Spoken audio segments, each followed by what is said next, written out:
Bendiciones a todos, queridos hermanos. En esta oportunidad quiero compartir con todos una pequeña reflexión que está en la palabra de Dios en el libro de Primera de Samuel.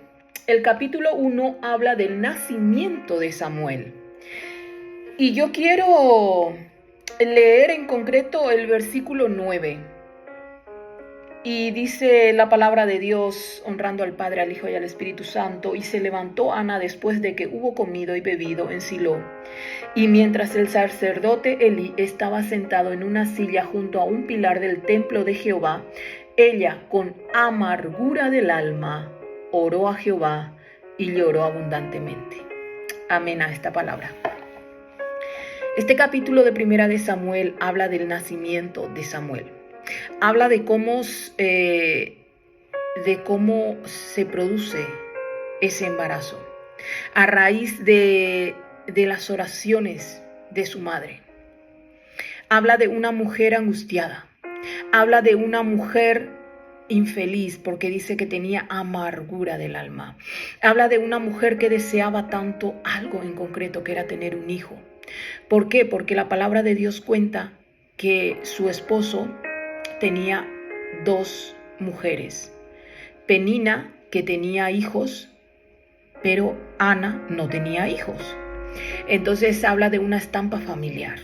Habla de una estampa familiar porque empieza la palabra diciendo: hubo un varón de Ratamaín, de Sofín, del monte de Efraín, que se llamaba Elcaná, hijo de Jeroboam, hijo de Eliú, hijo de Toú, hijo de Sur, Efrateo, y tenía él dos mujeres. El nombre de uno era Ana y la otra era Penina, y Penina tenía hijos, mas Ana no los tenía. Y todos los años aquel varón subía de una ciudad para adorar y para ofrecer sacrificio a Jehová de los ejércitos en Silo, donde estaban los dos hijos de Elí, Ofni y Fines, sacerdotes de Jehová.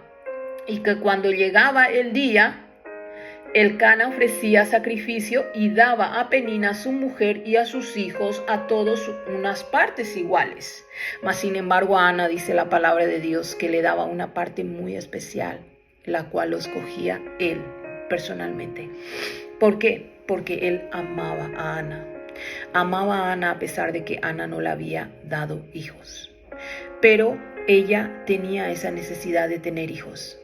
Y lo más bonito de esta historia, lo que yo encuentro aquí, es que Ana, dice la palabra, que con amargura del alma, con un dolor infinito, lloró amargamente a los pies de Dios. Oraba, clamaba, se angustiaba. La palabra de Dios habla y dice que con congojas de su corazón ella hablaba con Dios y le expresaba esa necesidad que tenía. Dice la palabra de Dios que cada vez que ellos subían al templo a adorar a Dios, dice que Penina la irritaba, riéndose de ella, haciéndola sentir mal, haciéndola llorar. ¿Por qué? Porque Penina tenía hijos y Ana no tenía, pero Penina conocía el deseo de Ana.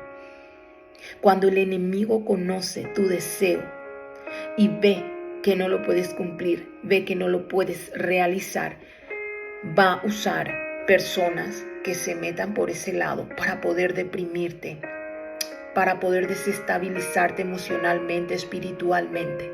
Pero Ana hizo lo correcto. Ana lloró a los pies de Dios y sus oraciones fueron escuchadas. Ese clamor que ella hizo fue respondido por parte de Dios. Dice la palabra de Dios, cuenta que en un momento que su esposo la ve tan angustiada, le dice: Ana, Ana, ¿pero por qué lloras? ¿Por qué te afliges? ¿Por qué no comes, Ana? ¿Acaso no te soy yo mejor que 10 hijos? Y el problema no era si era él peor, si era él mejor que 10 hijos. El problema es que Ana tenía un dolor del alma, y los dolores del alma solo los puede sanar Dios. Hay heridas del alma que no le corresponden ni a un hombre ni a una mujer sanarlos. Le corresponden a Dios. Son exclusivamente de Dios. Por eso es necesario que esa amargura que tenemos en el corazón la derramemos a los pies de Dios, para que nuestra vida pueda cambiar, para que nuestra historia pueda dar un giro diferente. Ana pasó de ser una mujer estéril a ser una mujer que daba frutos, una mujer que tuvo un hijo llamado Samuel. Y lo más bonito de esta historia es que Ana no quería el hijo para satisfacer al esposo. Ana no quería el hijo para contradecir ni enfrentarse a Penina, su rival, la que tanto le irritaba, la que tanto daño le hacía. Ana quería un hijo para brindárselo a Jehová. Debemos nosotros saber, hermanos, que nuestros hijos son de Dios. Nosotros tenemos una gran responsabilidad en nuestras manos porque los hijos son prestados. Dios nos presta a nuestros hijos y pone en nosotros ese compromiso de cuidarlos, de velar por ellos. Y normalmente todo el mundo quiere dejar a sus hijos el día de mañana una buena herencia. Quiere dejar una vida más o menos acomodada para que el hijo, pues cuando el padre ya no esté o la madre ya no esté, pues puedan tener una solvencia económica porque creen que eso les va a dar una tranquilidad, una paz. No es que esté mal, pero la mejor herencia que tú y yo podemos dejar a nuestros hijos es que ellos conozcan a Dios. Porque el dinero viene y se va. El dinero está y no está. El dinero está y desaparece. El dinero no da estabilidad. El dinero no arregla tus emociones, los desajustes emocionales que puedas tener. El dinero no compra la salud. El dinero no compra el amor. El dinero no compra tu salvación. La mejor herencia que tú y yo le podemos dejar a nuestros hijos es que conozcan a Dios, que tengan ese encuentro personal con Dios, que ellos sepan. La palabra de Dios habla de que el pueblo de Israel perecía por falta de conocimiento.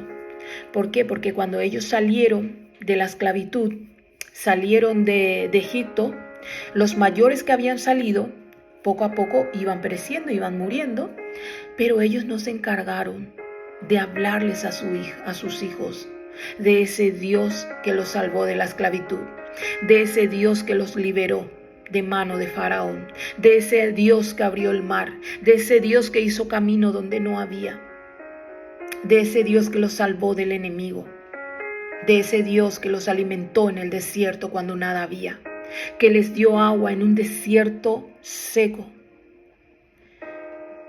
Ellos no hablaron a sus hijos de ese Dios.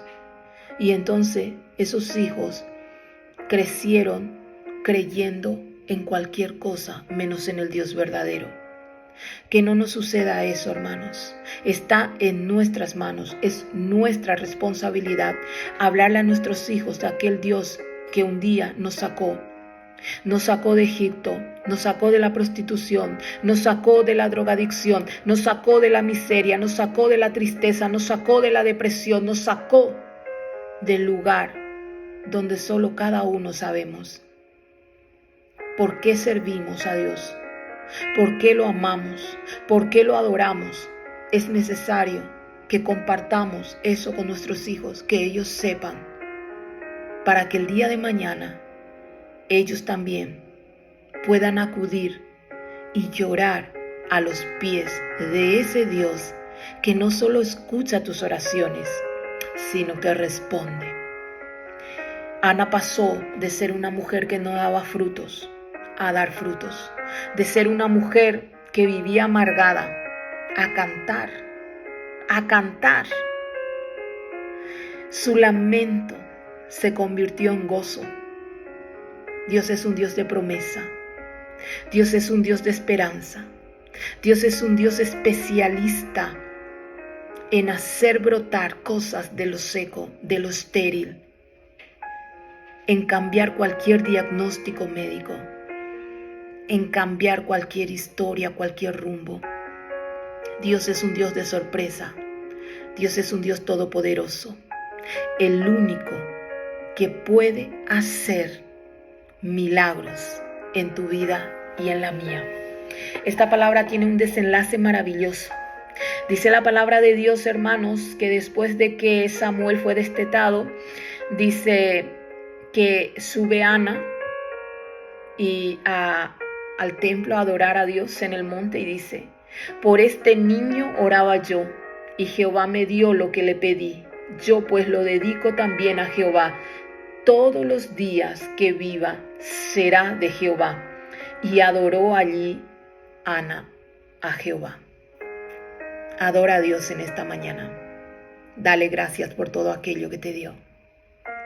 Y sobre todo, recuerda, entrega a Jehová aquello que Él mismo te lo dio.